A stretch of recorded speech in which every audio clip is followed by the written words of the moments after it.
शासनाच्या 14व्या व 15व्या वित्त आयोगाच्या निधीतून सोलापूर महानगरपालिकेने 8 डिसल्टिंग मशीन शासनाच्या जेईएम पोर्टलवरून खरेदी केल्या आहेत। महापालिकेचे आयुक्त शीतल तेलीउगले यांच्या हस्ते या गाड्यांचे पूजन लोकार्पण करण्यात आले। याप्रसंगी अतिरिक्त आयुक्त निखिल मोरे, अतिरिक्त आयुक्त संदीप कारंजे, उपायुक्त मच्छिंद्र घोलप, सहाय्यक आयुक्त शशिकांत भोसले, सहाय्यक अभियंता रामचंद्र पेंटर, वाहन अभियंता गिरीश पुकाळे तसेच सर्व विभागीय अधिकारी उपस्थित होते।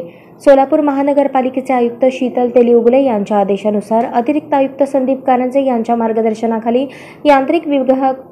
यांत्रिक विभागाच्या वतीने ड्रेनेज विभागाचे सक्षमीकरण करण्यात येत असून यापूर्वी सोलापूर महानगरपालिकेकडे 3 डिसल्टिंग मशीन कार्यरत होते। शासनाच्या 14व्या व 15व्या वित्त आयोगातून आणखी 8 डिसल्टिंग मशीन घेण्यात आले असून 11 मशीन कार्यरत होणार आहेत। यापैकी विभागीय कार्यालय 1 ते 8 करता प्रत्येकी 1 मशीन उपलब्ध करून देण्यात येणार आहे व मुख्य कार्यालयाकडे 3 मशीन्स उपलब्ध ठेवण्यात येणार आहेत। त्यामुळे शहरातील ड्रेनेज लाईन मेनहोलमधील स्वच्छता करणे सोपे होणार आहे।